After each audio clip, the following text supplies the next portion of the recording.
اللهم صل وسلم وبارك على سيدنا محمد وعلى آله وصحبه ومن دعا بدعوته إلى يوم الدين. سبحانك لا علم لنا إلا ما علمتنا إنك أنت العليم الحكيم. رب اشرح لي صدري ويسر لي أمري واحلل عقدة من لساني يفقه قولي. اللهم افتح علينا فتوح العارفين وارزقنا فهم النبيين وإلهام الملائكة المقربين وأن تطلق به عن ألسنتنا وأن تفرج به عن قلوبنا وأن تشرح به عن صدورنا وأن تستعمل به عن أبداننا برحمتك يا أرحم الراحمين. والحمد لله رب العالمين. وبعد، فإن أصدق الحديث كتاب الله وخير الهدي هدي محمد وشر الأمور محدثاتها وكل محدثة بدعة وكل بدعة ضلالة وكل ضلالة في النار. الفاتحة. أعوذ بالله من الشيطان الرجيم. بسم الله الرحمن الرحيم. الحمد لله رب العالمين الرحمن الرحيم مالك يوم الدين. إياك نعبد وإياك نستعين الصراط المستقيم صراط الذين أنعمت عليهم غير المغضوب عليهم ولا الضالين. Amin ya rabbal alamin. Hari ini kita sambung lagi pengajian kita dalam kitab Jundullah Babul Jihad, muka surat 77. Masih lagi kita menyambung pembicaraan mengenai mencegah kemungkaran dalam tingkat yang ke-8. Muka surat 77.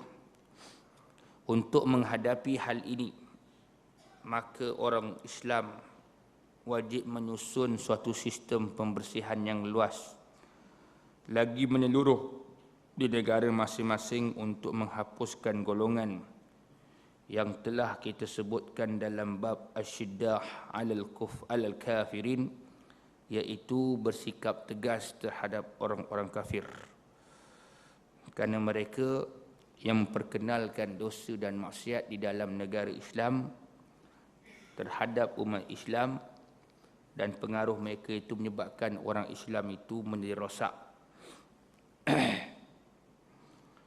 iaitu dipanggil asyiddah alal kafirin. Tujuannya untuk menghapuskan kerosakan dan untuk mengambil tampuk pemerintahan dan mengembalikan pemerintahan Islam semula. Jadi kerja nak membersihkan perbuatan orang-orang kafir yang boleh merosakkan akhlak, apatah lagi yang boleh merosakkan akidah orang Islam, itu adalah merupakan satu kerja daripada kerja-kerja jihad, amaliatul jihad atau operasi jihad bagi mencegah kemungkaran. Yang kita lihat di Pening, Abim buat bantahan pink dot ataupun meraihkan golongan yang melakukan hubungan sejenis ataupun yang mengamalkan amalan kaum Lut. Ini semua yang jenda daripada orang kafir. Jadi diminta pihak menganjur membatalkan hasrat menganjur perbuatan tersebut ataupun program tersebut. Kemudian juga kita lihat yang berlaku baru-baru ni, di mana mantan Perdana Menteri Tun Dr. Mahathir merasmikan seminar pemikiran Kasim Ahmad. Ini pun sama, adalah daripada agenda Yahudi, golongan anti hadis. Ulama-ulama hadis mengumpulkan hadis sampai mereka digelar sebagai muhaddisin, ulama hadis, mengumpulkan hadis, menyaringkan hadis, membukukan hadis. Mereka tolak hadis. Bila orang yang kumpulkan hadis berusaha menyaring ataupun menapis hadis, membukukan hadis, menyusun hadis, dipanggil ahli hadis. Mereka yang tolak hadis ni dipanggil ahlul hadas. Ini halul hadas. Jadi ini termasuk juga golongan-golongan yang ditaja oleh Yahudi ataupun daripada gerakan Freemason. Jadi kumpulan-kumpulan macam ni juga hendaklah dihapuskan kerana ia boleh merosakkan akidah orang Islam. Hiburan yang melampau merosakkan akhlak, merosakkan moral. Manakala gerakan seperti anti hadis ini adalah gerakan yang boleh merosakkan akidah orang Islam. Termasuk juga gerakan mempercayai kumpulan dukun dan bomoh-bomoh. Kan? Cakap lebih kena penampau lah kan, jadi buaya. Hal ini tidak akan berjaya kecuali dengan penyusunan proses jihad dengan diri. Amaliyatul jihad bin nafsi. Penyusunan proses jihad dengan diri. Ini negara Islam yang akan memerangi tanpa belas kasihan ke atas kumpulan-kumpulan batiniah.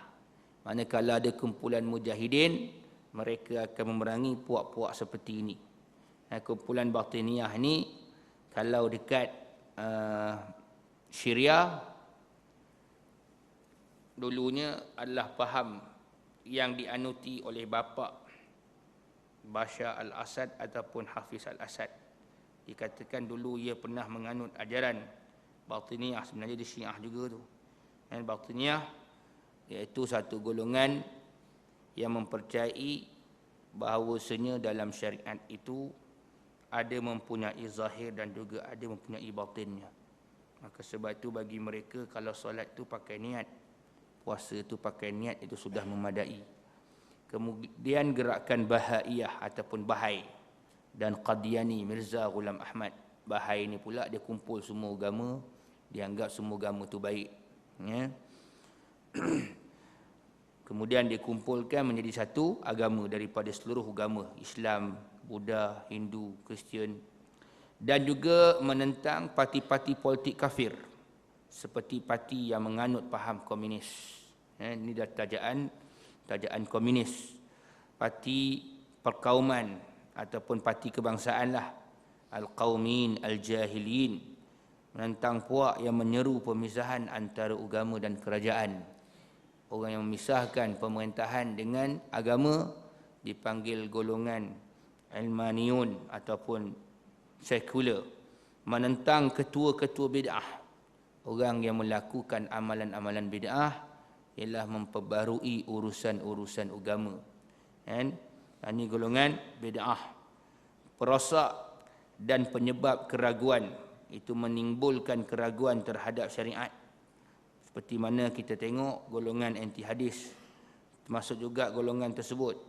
Orang yang menyebabkan orang ragu terhadap syariat, mempertikaikan apa yang terkandung dalam syariat. Dia bukan hanya sekadar mempertikaikan apa yang terkandung dalam hadis, malahan juga mempertikaikan kandungan Al-Quranul Karim, iaitu hukum menutup aurat. Kemudian menentang orang-orang yang murtad, Freemason dan sebagainya, sehinggalah negara Islam bersih berada di tangan orang-orang Islam. Sepatutnya dalam sebuah negara Islam dah ada satu gerakan seperti ini. Gerakan yang menghapus golongan-golongan sesat, sama ada dia daripada kalangan orang Islam ataupun daripada kalangan orang-orang yang kafir. Golongan-golongan ini sama ada ditaja oleh golongan kafir ataupun dia sendiri daripada kalangan orang-orang Islam yang sudah murtad. Supaya orang-orang Islam itu hidup dalam negaranya aman dan bersih daripada unsur-unsur yang boleh merosakkan akhlak dan iman mereka. Merosak akidah mereka. Kita lihat baru-baru ni yang berlaku. Misteri kehilangan MH370 sepatutnya. Orang Islam kembali kepada Allah. Banyak berdoa kepada Allah, mendirikan solat hajat dan seumpamanya. Agar Allah Ta'ala mudahkan urusan, supaya mencari kapal terbang yang hilang tu mudah. Supaya orang yang berada dalam itu mudah-mudahan selamat. Tapi ada juga orang menggunakan unsur-unsur khurafat. Unsur-unsur khurafat, tahyul dan seumpamanya. Sebab itu, kalau kita lihat, amalan-amalan seperti perbomohan dan perdukunan itu sudah tidak ada dalam zaman pada hari ini sebab agama itu sudah tersebar luas. Islam itu sudah dipelajari oleh semua orang kebanyakannya. Buka televisyen ada rancangan agama. Buka radio, tengok surat khabar, majalah, surau masjid semua ada rancangan, ada kuliah-kuliah agama. Apa masalah? Ini bukan zaman-zaman dulu tahun 60-an, 70-an, atau 80-an. Sekarang sudah tahun 2014. Orang dah faham agama. Orang dah tahu Islam. Orang tahu mana bid'ah, mana yang sunnah. Yang mana dikatakan khurafat, yang mana dikatakan tahayul. Yang tahayul ni bahasa Melayu lah. Kalau bahasa Arab dia berkata khayul, benda yang khayalan. Kan? Benda-benda syirik. Ini banyak berlaku. Bagaimana ia boleh berlaku? Sebab kerana orang Islam itu, dia tidak menganut Islam. Dia menganut faham Melayu. Suatu perubatan cara itu bukan cara Islam, itu cara Melayu. Kan? Ini cara Melayu. Lepas tu kita tengok dalam hadis Nabi SAW disebut, man ataka hinan fasa'alahu fasaddaqahu faqad kafara ala bima unzila ala Muhammad. Siapa datang jumpa kahin. Kahin ni golongan yang tahu perkara yang gaib, perkara yang sudah berlaku. Tuan-tuan hilang barang, mana perkara tu dah berlaku. Pergi jumpa Tok Bomoh. Kan, setengah tu pakai Quran juga tuan-tuan. Tapi bukan dia baca Quran, dia pakai Quran. Tu yang kena beza, membaca Quran dengan memakai Quran. Ada juga yang pakai je kan. Dia letak dia punya jarum ke apa benda atau letak atas Quran tu. Kan, lepas tu dia pun tilik. Tengok, oh barang kau ni memang ada lagi. Kan, dekat Kuala Lumpur kau jangan risau, tak lari mana. Kan, ini dia. Kan, dia tilik. Dia tahu benda-benda gaib. Jadi benda gaib ni benda yang dah berlaku. Itu dia panggil kahin. Kamu, kata Nabi, dia bertanya dan mempercayainya, maka dia kafir terhadap Quran. Kalau tanya kemudian percaya, jadi kafir. Ulama kata kalau tanya saja-saja tapi tak percaya, jadi fasik. Jadi dosanya besar. Man ata'arrafa fa fasa'alahu fasaddaqahu faqad kafara bima unzila ala Muhammad. Jumpa arraf. Arraf ni golongan yang tahu perkara yang gaib juga, tapi masa yang akan datang. Tu dia. Dia tengok tapak tangan dia. Aku tengok engkau ni memang nasib kau memang buntung. Kalau penampar orang macam buaya. Kan? Kuat sangat kau ni. Kalau berniaga dia memang ada ong, ada untung. Kan? Ni tengok tangan dia tuan. Kan? Lalu ia mempercayainya.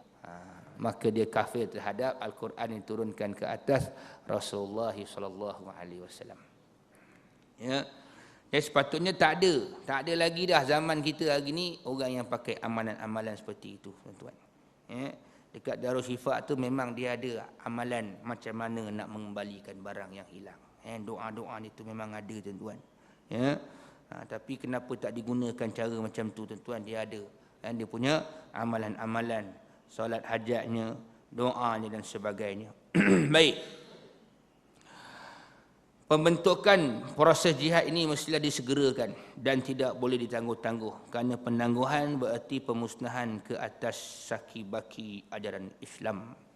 Maknanya kata kau orang Islam tu dia tahu semayang, puasa, zakat, haji, dia tahu benda syirik, khurafat, bid'ah, bahkan masih lagi diamalkan, atau faham-faham sesat ni masih wujud, maknanya saki baki lagi ajaran Islam tu dia akan terhapus. Sebab golongan yang sesat ni dia akan sesat dan merosakkan akidah orang Islam untuk keseluruhannya.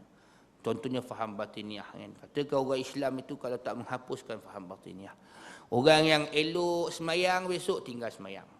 Orang yang elok puasa dah tak puasa. Kan? Orang yang tak pergi haji. Memang ada orang faham macam ni, tuan-tuan. Ada orang faham macam ni. Macam orang faham Kasim Ahmad tu yang kata pakai tudung tu tidak wajib, dia hanya adat. Kan? Ada juga golongan orang yang mengaji dan sesat yang bukan nama Kasih Ahmad pun macam tu faham dia. Dia kata habis tok guru kami kata perempuan suara pun aurat, tapi nak cover suara macam mana? Maka sebab itulah rambut pun tak payah cover, kata dia. Kan? Nampak? Dia faham dia gitu. Dia sesat, tuan-tuan. Dia sesat barat. Kan? Ini dia. Dan ada. Lepas itu kata buat apa kita nak solat macam mana semayang yang orang kerjakan. Dia kata Cina, Buddha pun semayang, Hindu pun semayang, kita pun semayang. Semayang yang sebenar tu apa dia? Nampak, tuan-tuan. Jadi kalau ikut faham kita dalam kitab Syekh Said Hawa ni, golongan tak boleh biar-biar ke dah. Dan kalau ada parang pancung, tuan-tuan. Nampak tak? Kalau ada pedang tu pancung je. Kalau tunggu dia buang masa, tuan. Satu Sayyidina Ali, tuan. Bila lepas saja Rasulullah sallallahu alaihi wasallam wafat, dia dengan sahabat pernah berjumpa orang yang menjadi pengikut Musailamah Al-Kadzab yang mengaku sebagai nabi. Dia kata, apakah engkau beriman kepada Allah? Ya, asyhadu an la ilaha illallah. Tengok. Dia mengucap, apakah kau beriman Muhammad itu sebagai rasul? Ya, asyhadu anna Muhammadar Rasulullah. Apakah engkau beriman bahawasanya Musailamah Al-Kadzab itu sebagai nabi? Dia kata, asyhadu anna Musailamata nabiyullah, dan aku bersyahadah sesungguhnya Musailamah itu merupakan nabi Allah. Maka Sayyidina Ali kata, ayo kita pijak dia ramai-ramai sampai mati, tuan-tuan. Tak tunggu-tunggu lagi dah. Tak adalah nak buat seminar, forum-forum ni, tak adalah. Nak bentang kertas kerja, tuan-tuan. Amal tu zaman dulu tu, maknanya orang dulu cepatlah bertindak. Kemudian bertindak pula tidak ada tindakan ke atasnya. Kita tu kalau buat gitu, tuan, habis. Besok meramal ke kem kemunting. Masuk surat khabar sebulan, golongan ekstremis agama. Ni kan. Lepas tu kerajaan perlu buatkan conciliation. Macam-macam istilah nak sebut payah, kan. Penyusunan semula orang yang gerakan ekstremis agama ni perlu dihapuskan. Tu lah. Padahal golongan macam ni kita hapuskan sebabkan dia boleh merosakkan akidah orang Islam. Kan? Golongan-golongan disebutkan oleh Syekh Syed Haqwa ni cukup banyak berada di sekeliling kita pada hari ini. Di sekeliling kita pada hari ini. Gerakan-gerakan seperti ini cukup banyak. Kan? Mungkin tidak kena pada anak cucu kita. Cuba kalau kena, mereka menganut faham-faham seperti ini, tuan-tuan. Maka apa yang kita boleh buat? Ya? Proses ini mesti dilakukan, didahulukan daripada proses jihad di negara musuh, Darul Harb. Nak pergi serang negara musuh, itu kemudian. Hapuskan dulu golongan sesat di dalam negara kamu. Oleh sebab tidak mungkin dapat dilakukan jihad di negara musuh tanpa terlebih dahulu dibersihkan orang-orang kafir, menyatukan orang-orang Islam. Maksud dia menghapuskan orang-orang kafir yang cuba memusuhi orang Islam dengan memperkenalkan ajarannya sehingga orang-orang Islam menjadi sesat. Jangan silap faham. Sagi silap faham pula kan, nampak kuil Hindu dia pergi bedil kuil Hindu. Dia pergi bedil pula gereja. Kan, macam kes kat Pening tu, dia bakarnya Injil kan, bakar gereja. Itu dah melampau sangat. Kan, orang tu tak kacau apa, kita kacau tempat ibadat, dia tak boleh juga. Tu saya kata kadang-kadang bila dia tak faham Islam, dia faham Melayu payah juga. Kan, terlampau perkasa sangat. Kan, tu dia. Lepas tu lah kat Malaysia ni dua orang Ibrahim buat hal. Pertama dulu Ibrahim Ali, sekarang Ibrahim Azin. Kan, buat hal belaka. Dua Ibrahim ni. Kan, mudah-mudahan dua-dua Ibrahim dapat hidayat lah. Doa. Ya Allah, berilah hidayat pada dua-dua Ibrahim. Baik. Dan dia kata apa lagi? Menyatukan orang Islam. Kan? Satukan orang Islam. Orang Islam ni jangan bergaduh. Ni orang Islam bergaduh dalam benda-benda yang furuk, benda-benda kecil. Bergaduh dalam soal apa? Baca kunut masa subuh. Kan? Ni sibuk lah, ada orang tanya, Ustaz, ada satu kawan saya ni belajar dengan seorang ustaz. Apa dia belajar? Dia kata sembahyang hajat ni tak ada, kata dia. Nabi sendiri pun tak menamakan solat tu solat hajat. Memanglah Nabi tak kata solat hajat. Tapi Nabi kata man kana lahu hajatun ilallah. Siapa yang mempunyai hajat kepada Allah. Kan? Maka Nabi kata apa? Fatawadda. Kan? Fa ahsana wudu'ahu. Fa shalla rak'ataini. Siapa yang ada hajat, maka hendaklah dia berwuduk, memperelokkan wuduk dia. Sebab tu sembahyang hajat ni, tuan. Kalau kita nak buat, perelokkan wuduk. Apa maksud perelokkan wuduk? Manakah wuduk tu ada rukun dia kan? Rukun wuduk tu tak banyak, 6 je. Tapi kalau kita buat yang sunat-sunat sekali tu, masuk memperelokkan wuduk. Biasa kalau kita ambil wuduk, terus-terus muka je kan? Apa basuh muka. Dan niat dulu lah, basuh muka. Tangan, sapu kat kepala, basuh kaki, tertib. Kan? Itu semua 6. Baik. Kalau dia kata memperelok wuduk ni, maknanya wuduk kita itu mula-mula basuh tangan, kedua-dua tapak tangan dengan menyebut bismillah. Itu semuanya memperelokkan wuduk lah. Isbarul wuduk ni. Kemudian kita kumur, masuk air ke hidung. Semua dia yang sunat-sunat pun kita buat. Maka dia dirikan solat 2 rakaat dan berdoa kepada Allah. Memang Nabi tak sebut solat hajat. Tapi Nabi kata sesiapa yang ada hajat. maka solatlah 2 rakaat. Maka ni masalah teknikal je, menamakan solat tu solat hajat. Apa masalah ni tuan? Adakah haram nama-namakan solat tu solat hajat sampai boleh masuk neraka? Ini satu payah buat-buat macam ni tuan-tuan. Kan? Ini dia. Terlebih Wahabi pada Wahabi lagi tuan-tuan. Kita baca ulama-ulama salafi ni pun dalam internet pun orang pun tanya solat hajat, kan? Dia tak kata kamu menamakan solat hajat tu bid'ah, kafir, masuk neraka, tak ada. Tu kadang-kadang Wahabi besi Malaysia ni pun satu pening kepala juga. Lebih mangkuk daripada sudu kan. lebih kuat daripada mangkuk kan. Jadi kalau lebih kuat daripada mangkuk dia al-mangkukul hayun. Kan? Dulu ada ulama Al-Azhar namanya Syekh Atiyah Saqar. Kan? Orang tanya dia, menamakan solat sunat, kan? Contohnya ada orang buat solat sunat hifzul iman awwabin, memang tak ada dalam sunnah dia, memang tak ada. Tapi kalau kita namakan solat sunat dengan nama apa saja pun tidak haram. Itu saja dia. Mufti, kan? Mufti Al-Azhar dulu tuan-tuan, almarhum Syekh Atiyah Saqar. Nak menamakannya tidak ada masalah. Menamakan tidak ada masalah. Kan? Sebab itu solat sunat mutlak, kan? Ada tak nama solat mutlak dalam hadis Nabi? Memang tidak ada. Kan? Dan kita pun tak baca niat sahaja ku solat sunat mutlak, tak ada. Solat sunat mutlak tu memang tidak ada nama apa-apa. Solat sunat saja. Jadi conclusionnya, ada orang yang ada hajat sembahyang 2 rakaat sah. Ada orang yang ada hajat dia niatkan sembahyang tu sembahyang hajat pun sah. Dan tak sembahyang hajat pun tak mengapa. Jangan tak sembahyang fardu. Tu jelah. Kan? Itu je. Ini masalah kecil-kecil teknikal je. Bergaduh. Kan? Solat hajat buat cara berjemaah. Kan? Kalau kita tengok dalam fatwa-fatwa ulama, kan? Dia kata sendiri ada satu pendapat kata dia tak kata haram dan dia tak kata bid'ah. Dia kata buat masing-masing pun tidak ada masalah. Ada satu fatwa pula dalam website yang sama, dia kata kalau nak buat jemaah pun tidak ada masalah. Itu saja. Kan? Sebab tu benda-benda gini benda-benda simple tuan-tuan. Terlampau simple sangat. Dulu orang-orang Melayu kita dulu tuan-tuan, dia nak buat kampung. Nak buka kampung lah, dia kata masuk hutan. Dia tebangnya pokok-pokok kat hutan tu kan. Dia bersihkan tanah tuan-tuan, dia buatnya rumah. Sebelum nak buat rumah tu dia bimbang, tanah tu mungkin ada tempat-tempat yang tak baik, kan. Dia maklumlah hutan tuan-tuan. Ingat tak yang helikopter terempas kat Sarawak tu kan? 16 hari kan baru jumpa. Padahal orang kata lalu hutan yang sama juga.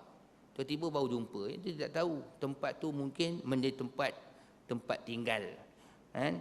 Makhluk-makhluk halus seperti jin, syaitan, iblis, langsui, pontianak, kan? Ngangkung sebagainya. Semualah kangkung pun sekali duduk situ tuan.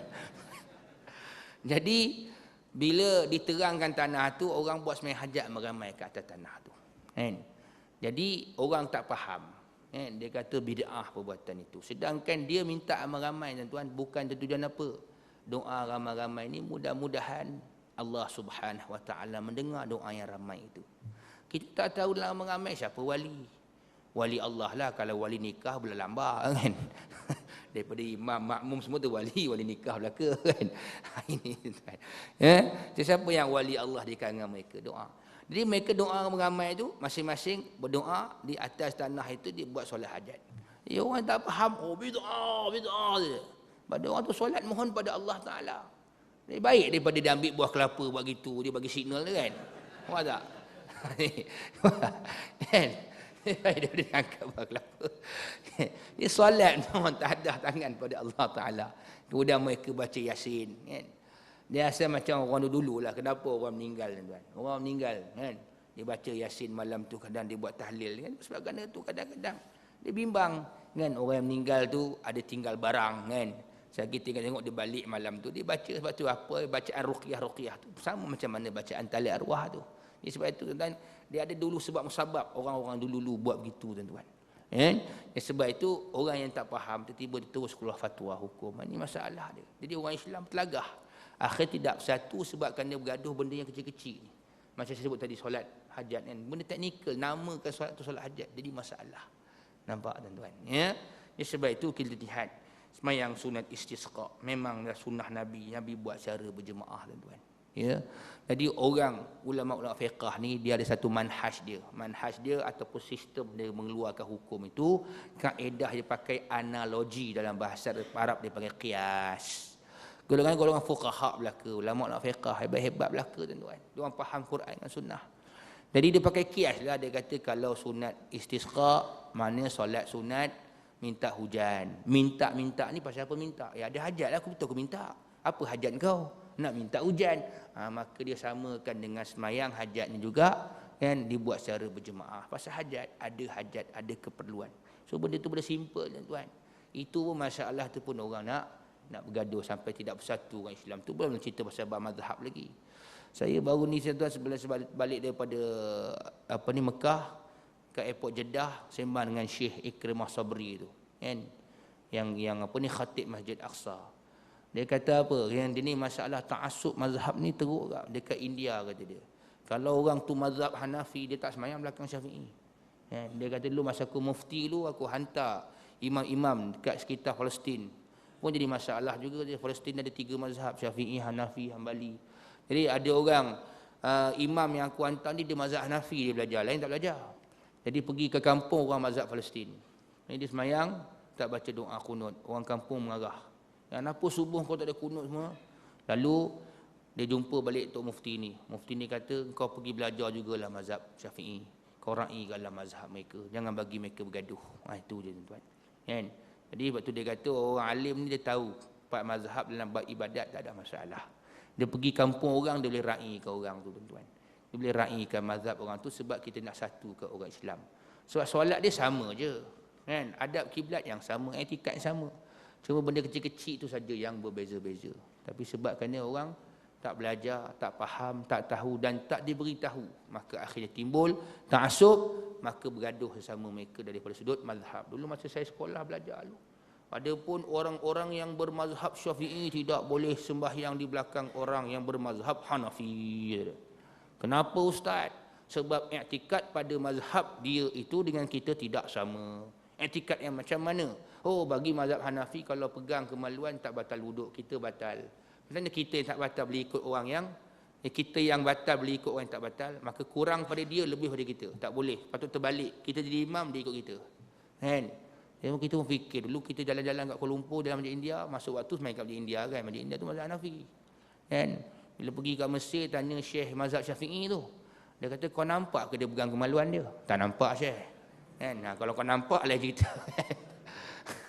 Apa kerja nak ngintai imam tu kan? Apa dia buat tu kan? Jadi kan, mudah dia jawab kan. Lagi kau tak nampak kau ikut, dia kata dia. Dia kata yang penting sekali solat jemaah tu kan. Solat jemaah tu sunnahnya. Ini masalah kecil-kecil tu kadang dia orang Islam dia bergaduh. Dia bergaduh dalam masalah pada benda yang furu' atau pada benda yang remeh. Masalah-masalah teknikal sahaja. Baik. Jadi tugas orang Islam ni satukan balik orang Islam untuk menentang orang-orang yang kafir. Pasal apa kita tak berjaya nak buat? Sebab orang Islam juga ada yang menyebelahi orang kafir. Tengok masa dulu, kan? Sebelum zaman kita merdeka, kan? Bila orang yang nak melawan ataupun orang yang nak berjihad menentang penjajah, siapa dia? Golongan ulama, kan? Golongan ulama, pak-pak lebay, ustaz-ustaz ni. Kan? Tapi golongan yang nak berpeluk dengan Inggeris, nak buat perjanjian, nak sign dia senang, tak payah gaduh-gaduh kan. Dia bagi kita merdeka. Adalah orang Islam juga. So mereka ni dia sanggup ikut syarat-syarat yang British kenakan. Akhirnya British tu pergi, kita melaksanakan undang-undang dia dan hukum hakam dia. Walaupun kita melaksanakan undang-undang Islam, tapi tak sepenuh sikit dalam bab nikah kahwin adat istiadat Melayu tu lah. Kan? Akhirnya kita lihat yang katakan pelaksanaan undang-undang atau pelaksanaan syariah itu tidak berjalan. Sebab kenapa? Kita sudah terikat dengan Inggeris. Maka situ pun nampak dah. Kita tidak berjaya untuk menyatukan orang Islam. Masing-masing ada faham dia. Itu yang susah. Baik. Dan mewujudkan imam mereka. Dan tambahan lagi jihad ke atas musuh yang hampir lebih utama daripada jihad ke atas musuh yang jauh. Kemudian bukan menyatukan saja, lantik seorang imam. Pemimpin tu kena ada. Dia kena ada imam, ada pemimpin. Pemimpin tu boleh diikuti. Ada teladan dia. Kata Ibn Qayyim Al-Jauziyah dalam kitab Talbisu Iblis. tentang bab talbis iblis ataupun belitan iblis terhadap kaum pemerintah. Dia kata iblis ni dia akan bisik pemerintah, kan, dengan berbagai-bagai bisikan. Antaranya, wahai pemerintah, kata dia, kan, wahai tuan pemerintah, kau carilah publicity dalam kehidupan kau. Ada kuasa, tunjukkan kekayaan kau, hidup kemewahan kau. Jangan kau rapat dengan para alim ulama ni.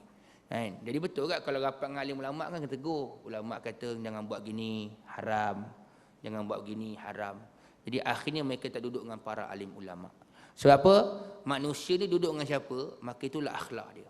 Kalau dia duduk dengan ulama, duduk dengan ustaz, dengan pak lebay, pak haji, insya-Allah perangai dia baik. Tapi kalau duduk dengan kaki karaoke, dangdut, kaki perempuan, kaki arak, kaki minum, kaki judi, itulah perangai dia. Maka bisikkan sang iblis ni, kau jangan duduk dengan para alim ulama. Nampak? Jadi ulama dia tak belajar dengan ulama. Dia tidak dapat pandangan daripada ulama, tak dapat nasihat daripada ulama. Akhirnya rosak akhlak dia. Maka sebab tu macam mana dia nak jadi contoh dalam masyarakat. Nampak? Ini pula ditubuhlah sekretariat umara dan ulama. Kan? Bukan tak bagus, bagus juga, tapi tengoklah. Kan? Isteri serupa tu juga. Rambut afro juga. Nampak tuan? Kan? Ulama tegur lu benda tu. Kan?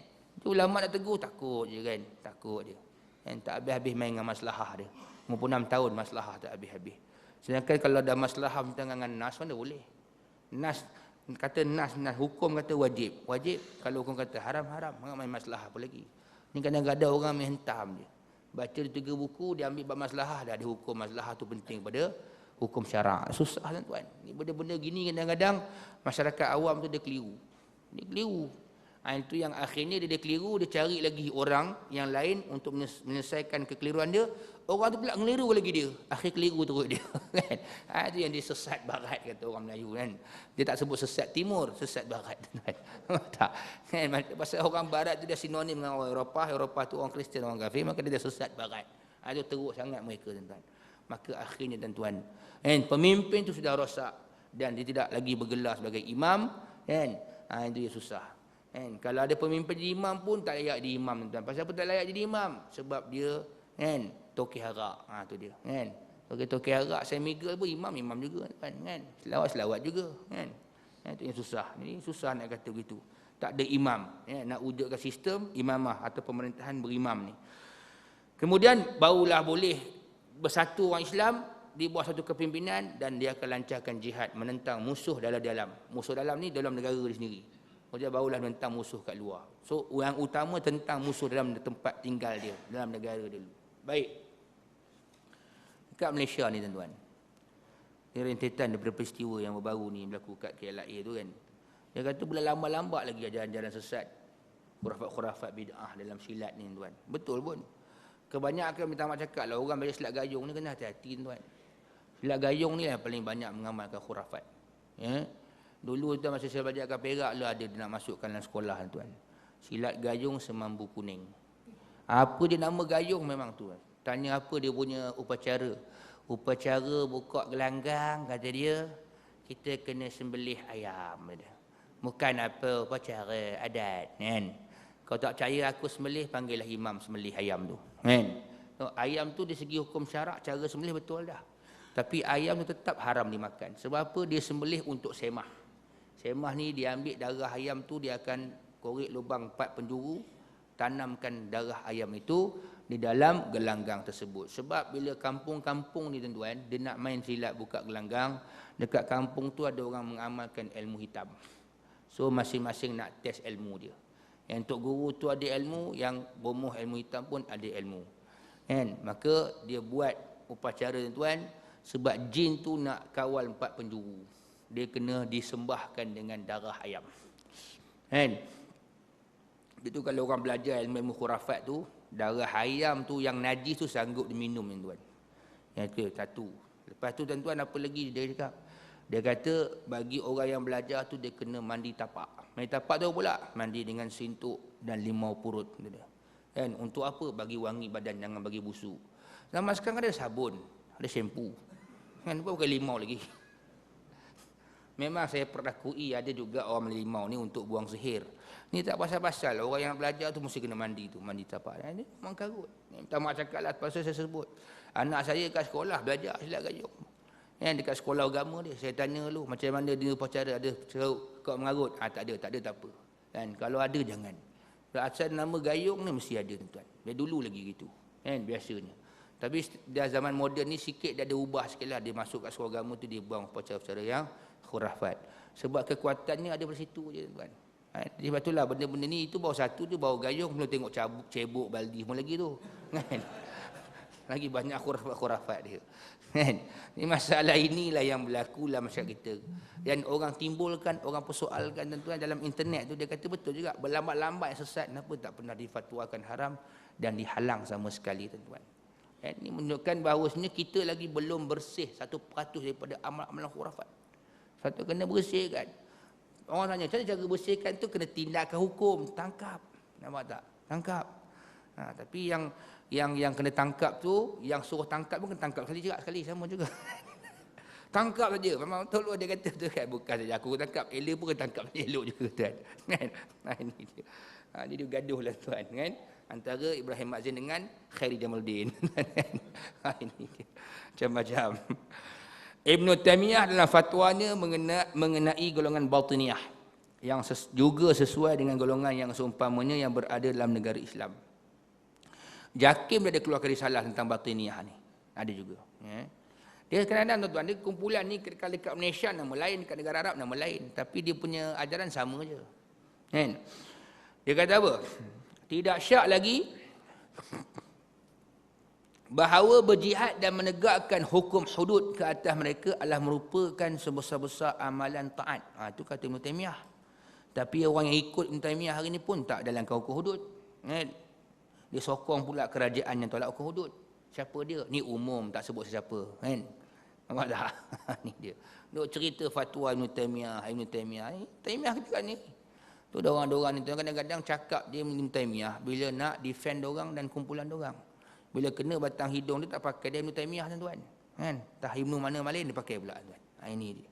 Sebab tu Ibn Taymiyah kata, tidak syak lagi bahawa berjihad dan menegakkan hukum hudud ke atas mereka adalah merupakan sebesar-besar amal ketaatan. Dengan kita ingat semayang tahajud, buat semayang tasbih, buat semayang apa lagi, malam-malam qiyamul lail tu dikira sebesar-besar amal taat. Sedangkan kita tidak langsung melaksanakan hukum had, menghukum orang-orang yang sesat ni. Sedangkan mengamalkan, melaksanakan hukum hudud, menghukum orang yang sesat ni sebesar-besar amal ketaatan. Itu kata Ibn Taymiyah. Dan sebesar-besar kewajipan. Ia lebih besar daripada jihad ke atas orang-orang musyrikin dan ahli kitab. Orang Islam ni kalau dah sesat, berjihad menentang mereka lebih wajib daripada menentang ahli kitab dan orang-orang kafir yang menentang Islam. Itu kena faham tuan-tuan. Itu orang Islam kena faham balik. Memang ada orang kafir tentang Islam kan. Tapi kalau orang tu dah Islam, tentang Islam, mana lebih dahsyat lagi tuan-tuan? Lebih dahsyat lagi orang Islam ni. Pasal dia masih lagi Islam. Tapi dia menjadi musuh terhadap Islam. Dan dialah menjadi gunting dalam lipatan. Dialah menjadi duri dalam daging. Ini paling bahaya. Dia akan merosakkan orang Islam lebih ramai lagi. Sebab orang Islam percaya sebab dia masih Islam. Maka memerangi mereka itu merupakan satu kewajipan. Ia lebih besar daripada jihad ke atas orang musyrikin dan ahli kitab yang tidak memerangi orang Islam. Ada orang kafir yang tidak memerangi Islam. Kita tak boleh memerangi dia. Saya tak memerangi Islam. Kan? Kerana jihad kata mereka ini termasuk jenis jihad menentang orang-orang yang murtad. Orang Islam yang sudah sesat hari ini, kita berjihad menentang mereka merupakan jihad al-murtadin. Ya? Sayyidina Abu Bakar Siddiq radhiyallahu anhu dan seluruh para sahabat radhiyallahu anhum telah mulakan jihad dengan memerangi orang-orang murtad sebelum mereka melancarkan jihad ke atas ahlul kitab. Sebelum nak dakwah orang kafir masuk Islam, maka yang pertama sekali ialah memerangi golongan murtad. Siapa dia? Lepas wafatnya baginda ada orang tak nak bayar zakat. Ada orang yang beriman dengan nabi yang palsu. Maka kata Sayyidina Abu Bakar, inilah golongan yang kita hapuskan dulu tuan-tuan. Maknanya pemerintah ni dapat je kuasa merintah. Jangan fikir pembangunan dulu. Fikir akidah dulu. Bersihkan dulu orang-orang yang sesat ni daripada wujud di atas muka bumi. Itu tuan-tuan sepatutnya kena buat. Kan? Dimantapkan lagi jatuangkuasa. Majlis fatwa dan agama. Jangan fatwa dia keluar tapi penguatkuasaan tak ada. Macam juga isu cop halal. Masih belum selesai lagi. Kalau adalah orang gunakan cop halal yang palsu ataupun cop halal sijil halal yang sudah expired, apa tindakan boleh buat segi undang? Tak boleh. Ceramah bagi tahu, edarkan apa ni pamphlet atau masuk dalam internet bagi tahu. Itu pun pertikaikan maklumat ni sahih ke? Jadi gitu sudahnya. Cuma kalau dia tuan kuasa kan yang tegas, ada enforcement, ada penguatkuasaan. Pergi tangkap orang tu, bawa masuk penjara, gunakan sijil yang sudah expired dan sebagainya. Itu betul. Kita buat kereta tuan-tuan, lesen mati, apa kena tuan-tuan? Kena saman kan? Rotek dah mati, kena saman. Tapi kalau meniaga tuan-tuan, pakai sijil halal yang sudah expired, relax, tak ada apa-apa tuan-tuan. Pergilah renew balik. Itu je lah. Bayangkan ini berlaku. Takkan itu begitu sini tak nampak lagi kan tuan-tuan. Ini dia. Sesungguhnya berjihad menentang orang-orang murtad itu merupakan satu penjagaan atau pemeliharaan negara yang telah dibuka oleh orang Islam. Tengok, orang Islam bila buka sebuah negara, pastikan tidak ada orang-orang yang murtad. Serta dapat masukkan atau mengawal orang-orang yang mau keluar daripadanya. Jaga jangan bagi sampai orang jadi murtad. Sedangkan jihad ke atas orang musyrikin dan ahlul kitab yang tidak memerangi kita hanya termasuk dalam bab tambahan untuk melahirkan agama, ziyadatu izhar din. Maksud tuan-tuan, memerangi golongan kafir tadi adalah untuk menunjukkan Islam tu kuat. Itu saja. Nak tunjuk Islam tu kuat. Tapi kalau memerangi orang-orang yang murtad, bukan tunjukkan Islam tu kuat. Nak menghapuskan elemen-elemen kekufuran dan kemurtadan dalam negara Islam.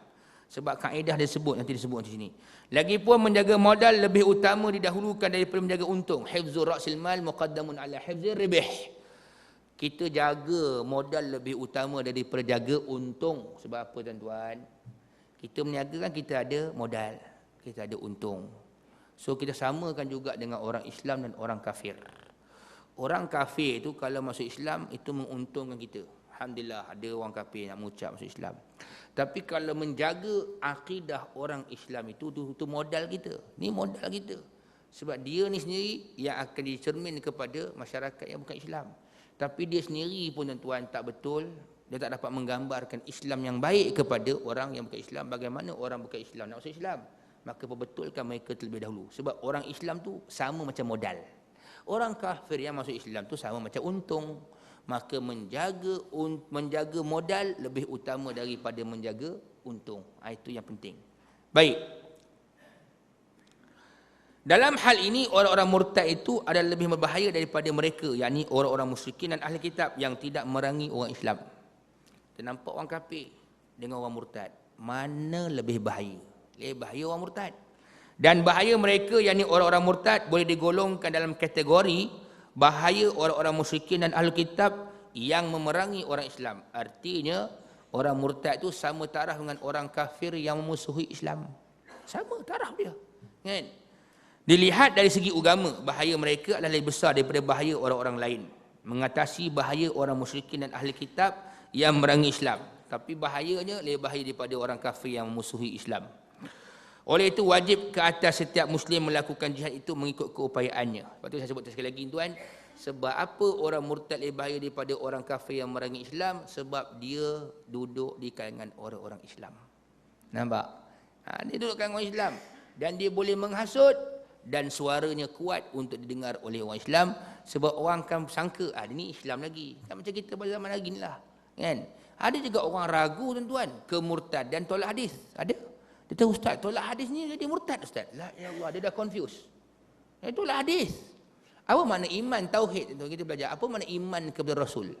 Itulah orang tu dulu kata, apa-apa hal pun fardu ain tauhid kau kena belajar. Kat kampung saya kat Perak tuan-tuan, kalau orang cerita buat tauhid ni memang hebat. Tapi semayang tak, tu silap pula.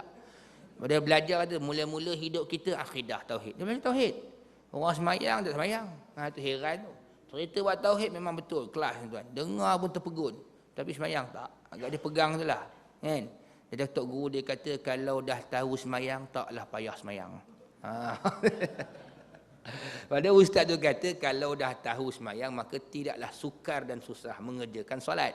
Jadi faham tak payah semayang kan? Tak semayang lah. Ni. Sebab tu kita ni tuan, kan? Apa hal yang pertama sekali, fardu ain iaitu tauhid. ajar anak-anak kita akidah, tauhid, kan?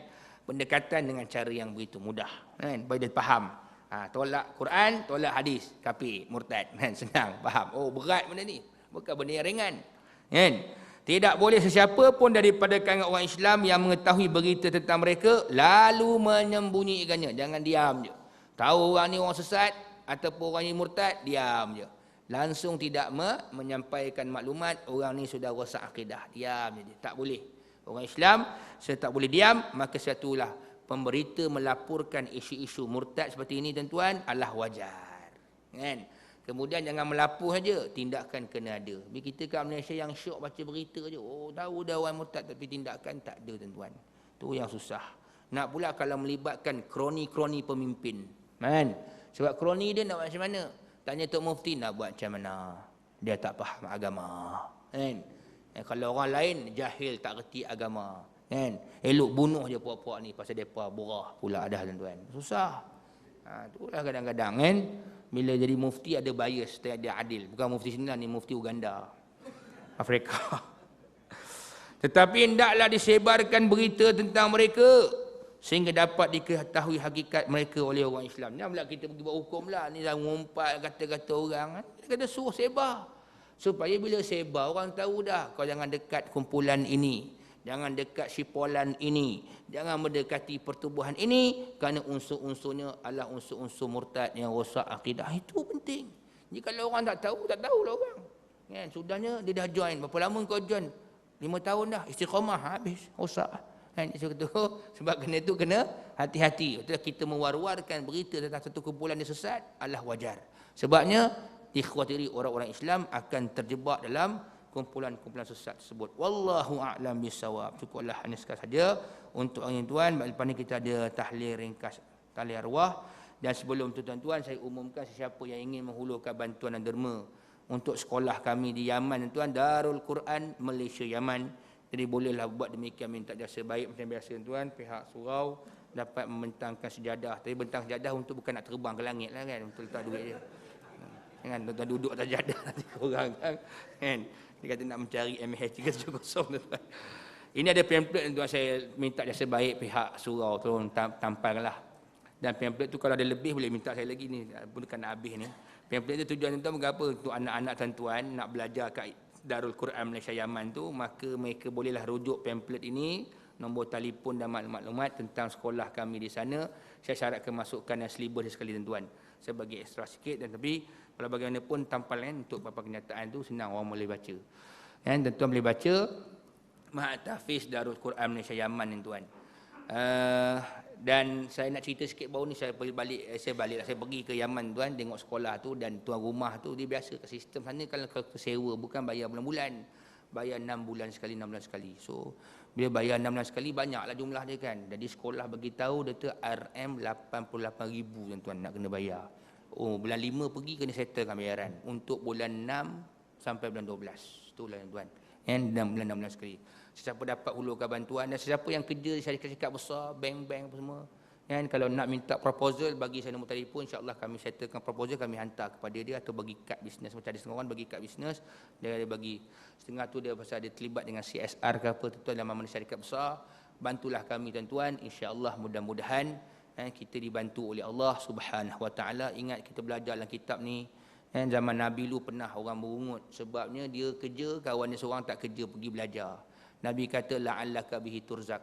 Kau dapat rezeki ni pun mudah-mudahan sebab kau baik dengan dia. Bila kita infak kepada orang yang belajar, tullabul ilm ataupun para pelajar agama ni, mudah-mudahan Allah murahkan rezeki kita tuan-tuan, insya-Allah. Wallahu a'lam bisawab. Al-Fatihah. A'udzu billahi minasy syaithanir rajim. Bismillahir rahmanir rahim. Alhamdulillahi rabbil alamin. Arrahmanir rahim. Maliki yaumiddin. إياك نعبد وإياك نستعين اهدنا الصراط المستقيم صراط الذين أنعمت عليهم غير المغضوب عليهم ولا الضالين آمين بسم الله